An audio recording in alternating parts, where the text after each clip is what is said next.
Assalamualaikum warahmatullahi wabarakatuh. Selamat pagi anak ibu semua, salam Pancasila.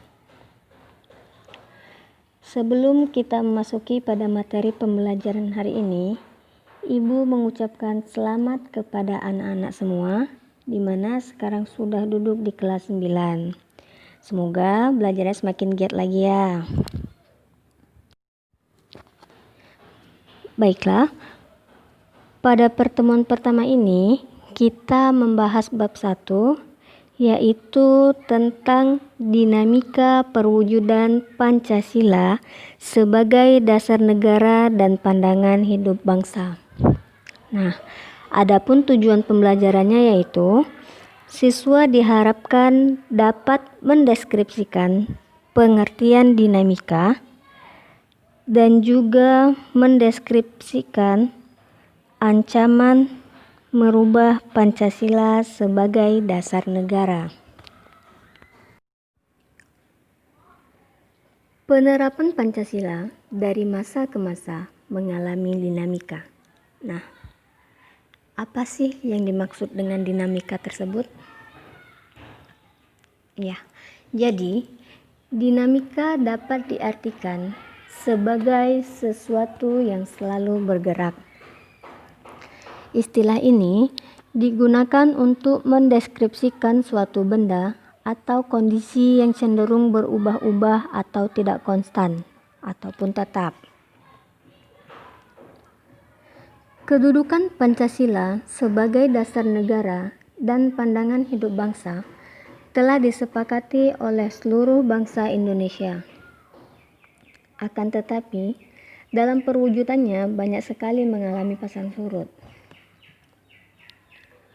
Bahkan, sejarah bangsa kita telah mencatat bahwa pernah ada upaya untuk mengganti Pancasila sebagai dasar negara dan pandangan hidup bangsa dengan ideologi lainnya.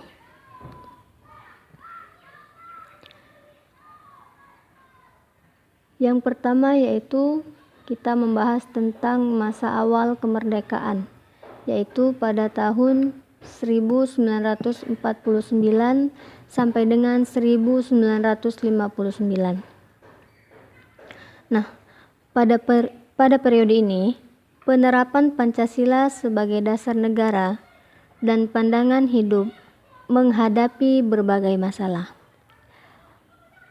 Ada upaya-upaya untuk mengganti Pancasila sebagai dasar negara dan penyimpangan terhadap nilai-nilai Pancasila. Adapun upaya-upaya tersebut yaitu yang pertama itu ada pemberontakan Partai Komunis Indonesia atau disingkat dengan PKI. Pemberontakan ini terjadi di Madiun pada tanggal 18 September 1948 yang dipimpin oleh Musso. Adapun tujuannya yaitu pemberontakan PKI ingin mendirikan negara Soviet Indonesia yang berideologi komunis. Dengan kata lain, pemberontakan tersebut akan mengganti Pancasila dengan paham komunis. Yang kedua yaitu pemberontakan Darul Islam atau Tentara Islam Indonesia yang dipimpin oleh Sekar Maji Marijan Kartosuwiryo. Pemberontakan ini ditandai dengan didirikannya Negara Islam Indonesia atau NII oleh Kartosuwiryo pada tanggal 7 Agustus 1949. Adapun tujuan utama didirikannya NII ini adalah untuk mengganti Pancasila sebagai dasar negara dengan syariat Islam. Tetapi gerakannya bertentangan dengan ajaran Islam yang sebenarnya. Yang ketiga yaitu pemberontakan Republik Maluku Selatan atau disingkat dengan RMS. Pemberontakan ini merupakan sebuah gerakan separatisme yang dipimpin oleh Christian Robert Stephen Sumokil di mana pemberontakan ini memiliki tujuan untuk membentuk negara sendiri. Pemberontakan Republik Maluku Selatan didirikan pada tanggal 25 April 1950, yang mana pulau-pulau terbesarnya adalah Seram, Ambon, dan juga Buru. Yang keempat yaitu Pemerintah Revolusioner Republik Indonesia atau disingkat dengan PRRI atau Perjuangan Rakyat Semesta yang disingkat dengan Permesta, yang mana gerakan ini dipimpin oleh Syarifuddin Prawira Negara dan Vente Sumual tahun 1957 sampai 1958 di Sumatera dan juga Sulawesi. Gerakan ini merupakan bentuk koreksi untuk pemerintahan pusat pada waktu itu yang dipimpin oleh Presiden Soekarno. Presiden Soekarno pada saat itu sudah tidak bisa lagi diberikan nasihat dalam menjalankan pemerintahan, sehingga terjadi ketimpangan sosial. Yang kelima yaitu APRA atau Angkatan Perang Ratu Adil. Angkatan Perang Ratu Adil merupakan milisi yang didirikan oleh Kapten KNIL Raymond Westerling pada tanggal 15 Januari 1949.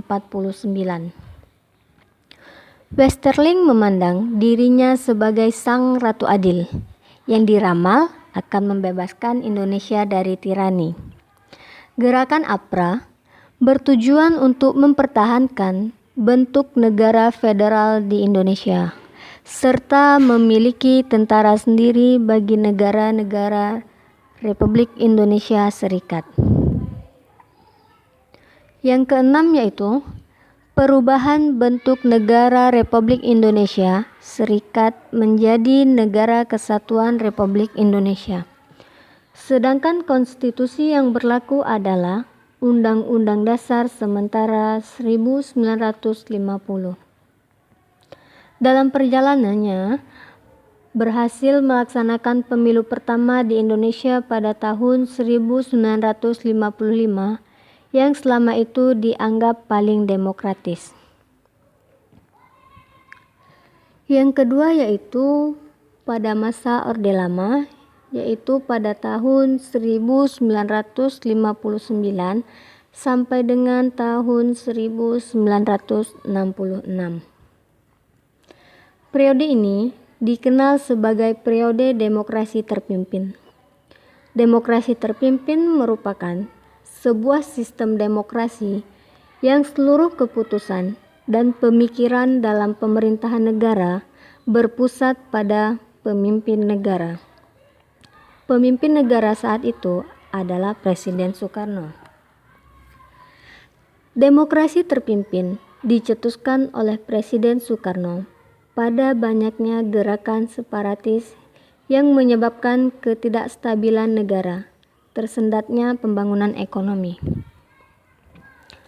Karena sering terjadinya pergantian kabinet, sehingga program pembangunan yang dirancang oleh kabinet tidak berjalan secara utuh, serta badan konstituante yang gagal menjalankan tugasnya untuk menyusun Undang-Undang Dasar.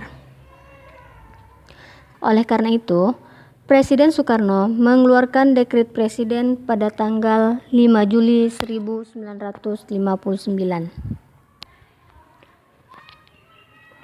Beberapa penyimpangan terhadap Pancasila dan Undang-Undang Dasar Negara Republik Indonesia tahun 1945 diantaranya yaitu yang pertama, Presiden Soekarno ditetapkan sebagai presiden seumur hidup berdasarkan TAP MPRS nomor 20/1963 yang menyebabkan kekuasaan presiden semakin besar dan tidak terbatas.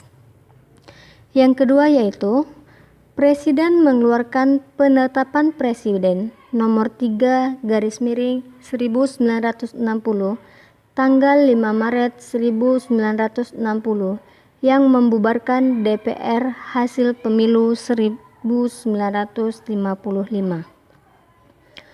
Yang ketiga yaitu Presiden membentuk MPRS yang anggota-anggotanya terdiri atas anggota DPR, GR, utusan daerah, dan utusan golongan yang semuanya diangkat serta diberhentikan oleh Presiden. Baiklah, sekian dari pembelajaran kita pada hari ini. Untuk tugas, silakan cari kelebihan dan kelemahan penerapan Pancasila sebagai dasar negara dan pandangan hidup bangsa pada masa Orde Baru. Sekian, Assalamualaikum warahmatullahi wabarakatuh.